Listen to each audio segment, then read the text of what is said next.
Well, this is the second video on the respiratory system, and in this video I'm going to describe the gross anatomy of respiratory system structures in the human, and I'll be using a combination of plastic models and also prosected cadaver material in order to demonstrate these structures.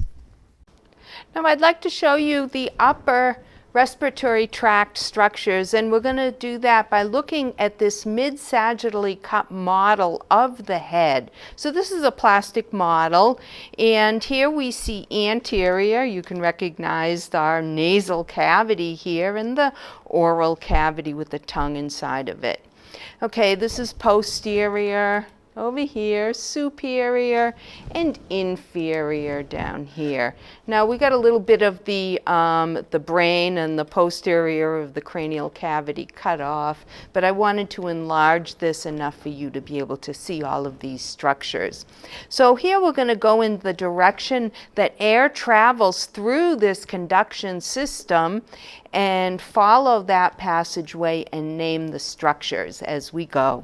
So here I'm putting the probe into, well, we would commonly call that our nostril. The nares is the name of that opening. So this is the external orifice or opening to that initial portion of the respiratory tract. And this is usually the part of our nasal cavity that we're most familiar with, but we have really quite a large space here. And so if I put my probe right here, this is marking, right where my probe is marking the border of the nasal cavity, which includes all of this posterior portion and stops right here. Okay, so inside of the nasal cavity, we have a lining mostly of a simple columnar epithelium, but it's not just any simple columnar epithelium, it is ciliated. And so the cilia that are protruding from that apical surface of those epithelial cells are moving. They move, and they move into push mucus in this direction, up and out of that nasal cavity.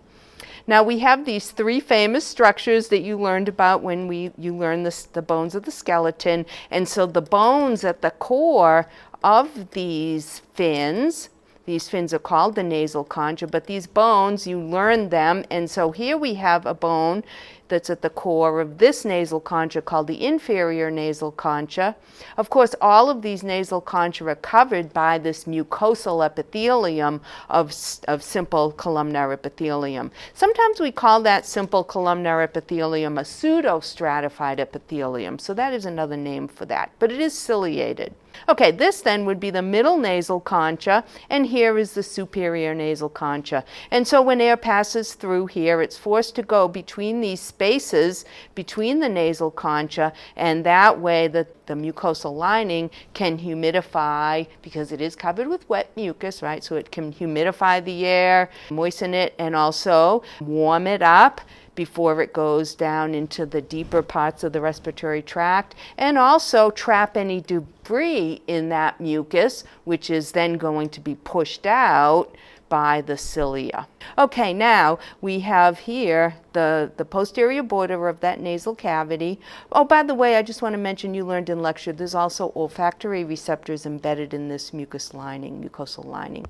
So my probe is marking the division between the nasal cavity and the nasopharynx. So the nasopharynx is the superior portion of the pharynx.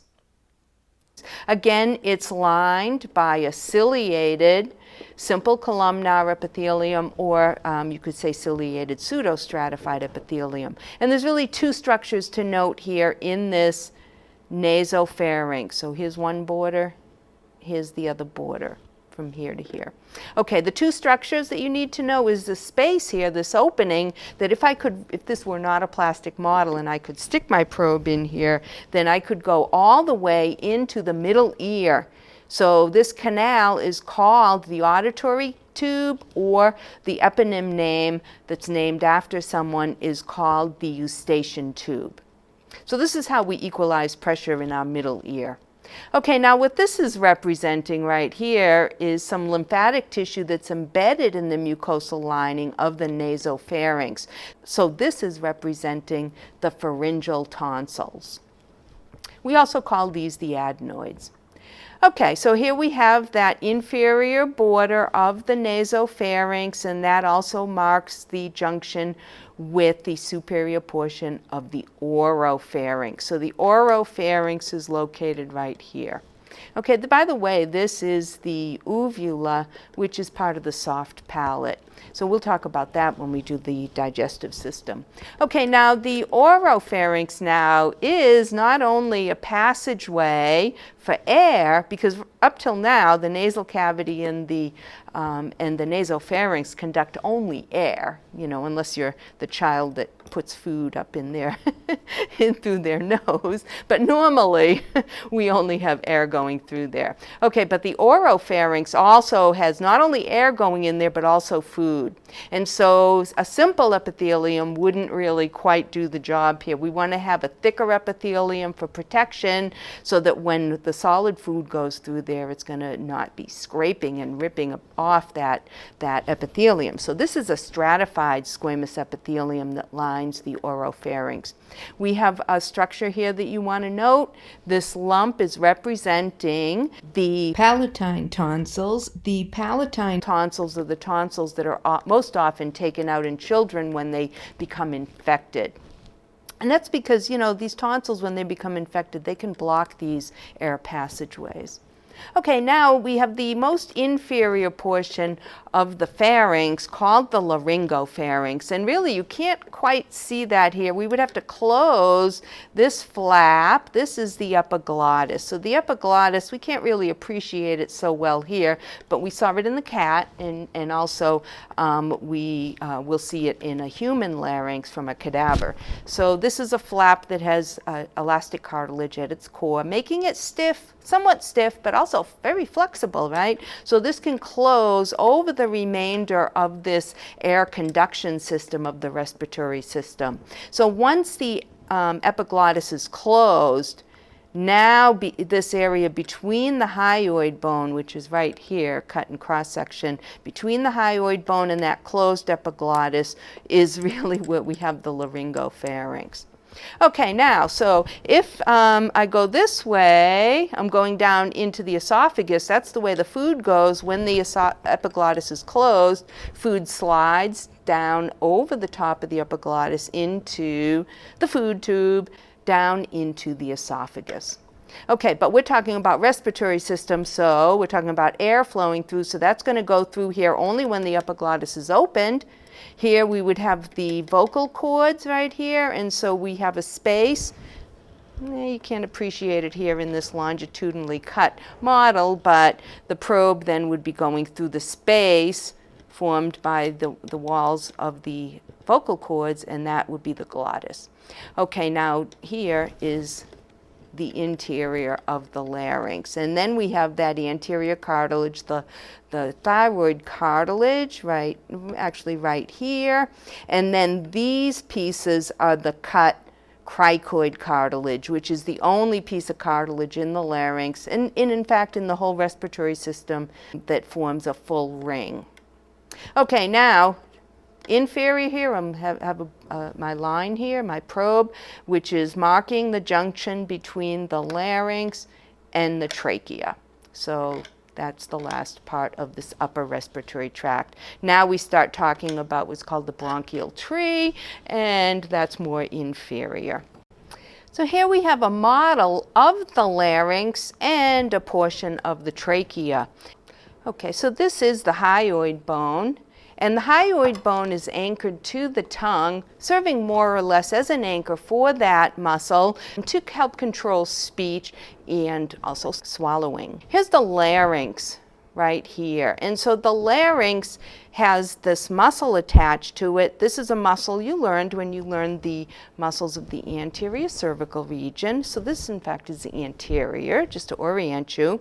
And this is called the thyrohyoid muscle. So this muscle is involved also in elevating the larynx and for swallowing. And when this elevates, let me show you what happens to this. This is the epiglottis. So we saw this in the cat. It's very flexible. And when we swallow, the larynx elevates. So here is superior in this direction. And when that elevates, the epiglottis closes. So let me turn this to the side and you can see that action. When it elevates, the epiglottis closes. And then when that closes, that's going to prevent food from going into this space, which is the glottis. So let me systematically go through these structures here. And so here we have anterior is the thyroid cartilage made of hyaline cartilage connective tissue. When I turn this to the side, here's a lateral view. And then when I turn this posterior, we see that the thyroid cartilage does not extend to the posterior wall. So it's opened. It's really, I describe it as an anterior shield. This is the anterior wall of that larynx. Now, there is a cartilage that goes all the way around the larynx, forms a full ring. And that's called the cricoid cartilage. So here I'm touching the cricoid cartilage. So the cricoid cartilage, we see that it's larger posterior. Now we have these muscles in the way, so I'm going to switch to another model that does not have the muscles. It's an older model that we have, but I like it because we can really see. Okay, so here we have the thyroid cartilage anterior.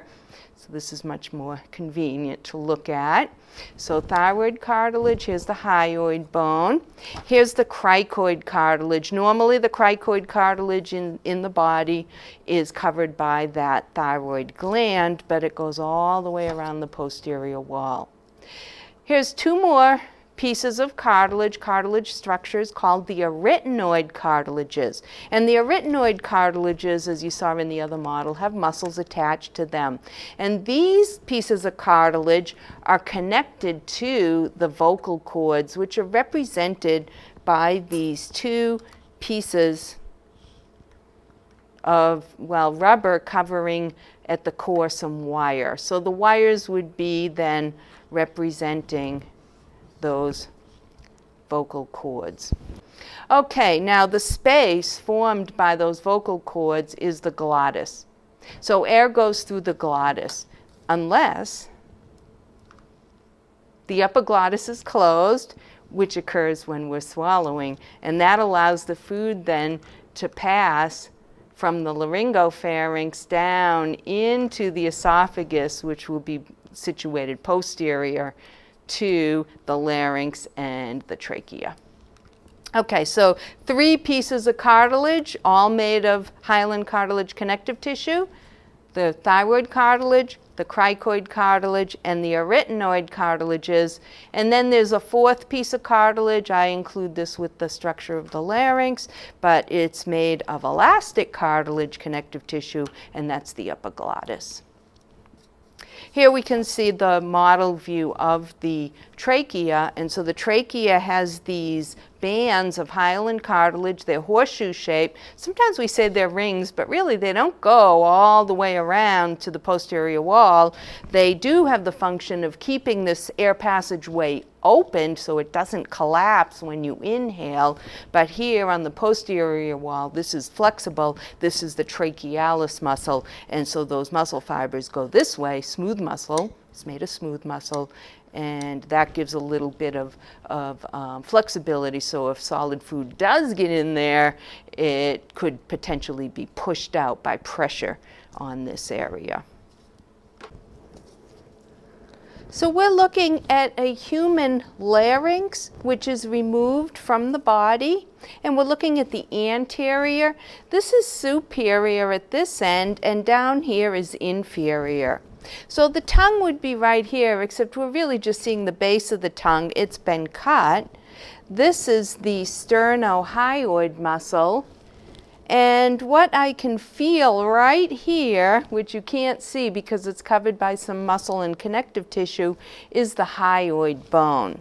So let's deflect these sternohyoid muscles, and we can see the thyroid cartilage, which is the anterior aspect of the larynx. So the larynx is, as we saw in the model, is a tube, and it's made of wall. It has walls that forms that space that air can flow through. And the anterior wall of the larynx is this thyroid cartilage made of hyaline cartilage connective tissue. Now this specimen is from a male. We can see the anterior thyroid protuberance, commonly known as the Adam's apple. Down here we can see covering the cricoid cartilage is the thyroid gland. And so we can't really see this very well from an anterior view, but I'm going to turn this around. Well, I'm going to actually show you another specimen. So let's look at the posterior of the larynx.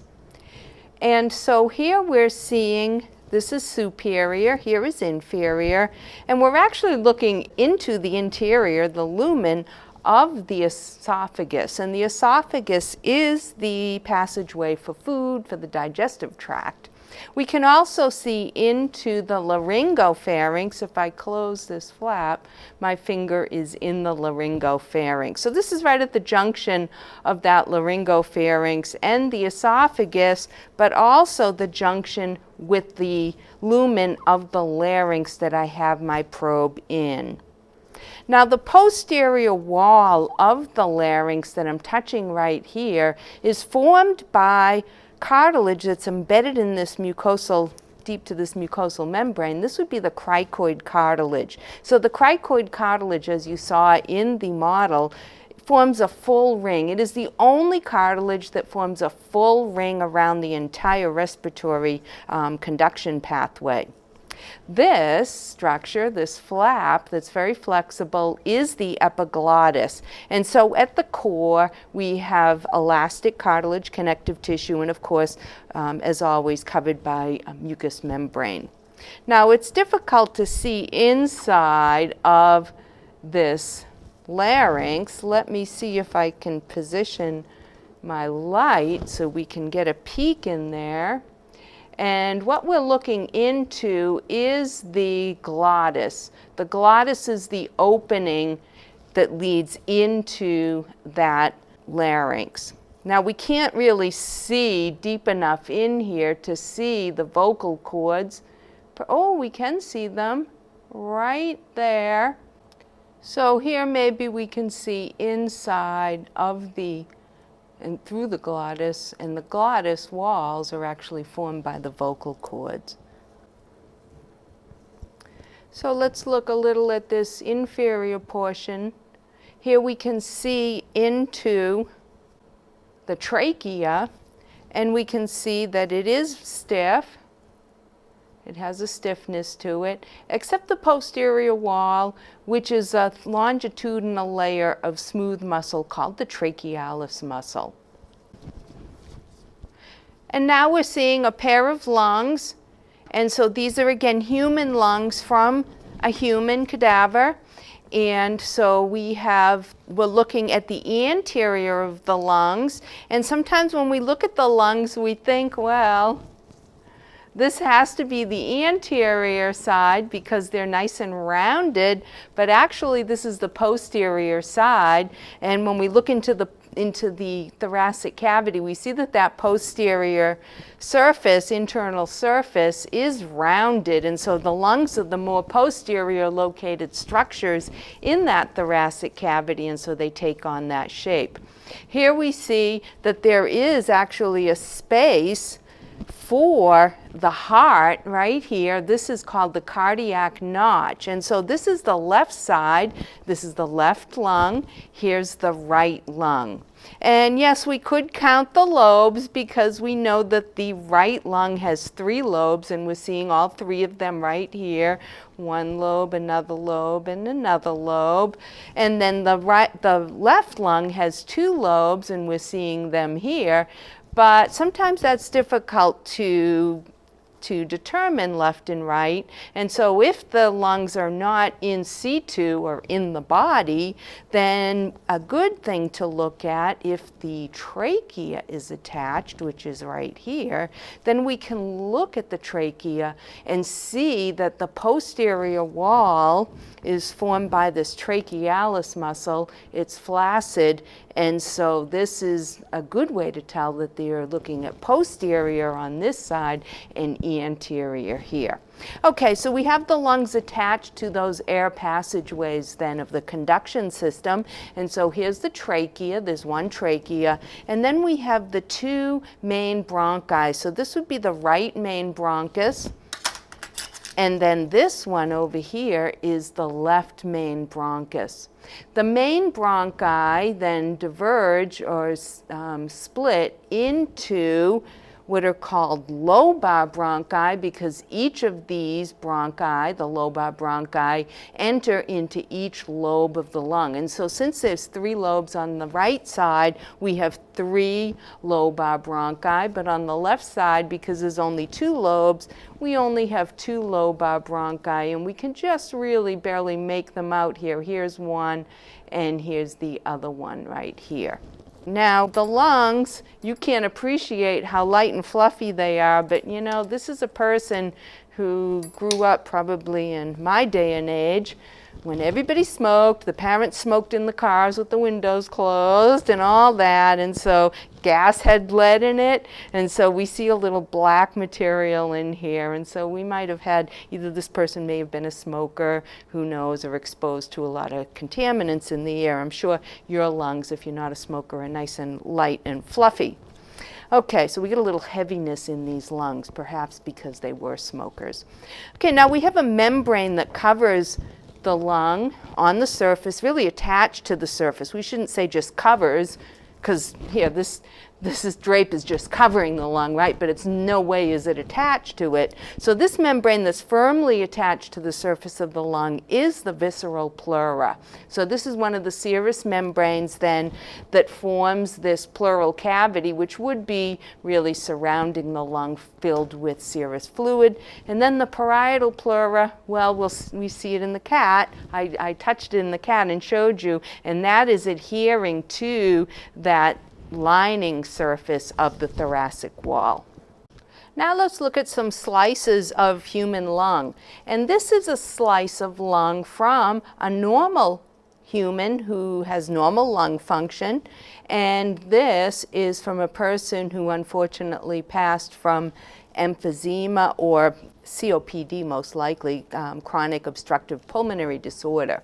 Okay, so we see here that the lungs are very nice and fluffy, and they're really not balloons. They're really like a sponge.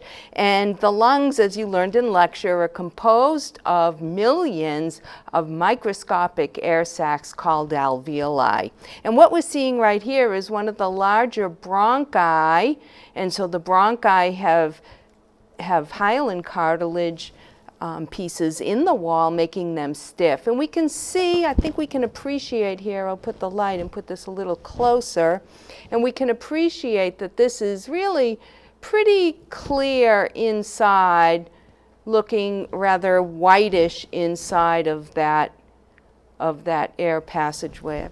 Let's compare that to the emphysema lung. And so first of all, we notice that there's a lot of disrupted tissue here, actually scar tissue and degenerated lung tissue. And so the alveoli function to, contain air and to allow gas exchange between the air and the capillary beds in the lung is not really occurring here. And so that's what emphysema is, where you have a breakdown of the alveoli. Okay, now this person probably was a smoker, because when we look into these bronchi, we see that they're all blackened inside, and so this person was probably a smoker, having a lot of tar and nicotine inside those air passageways.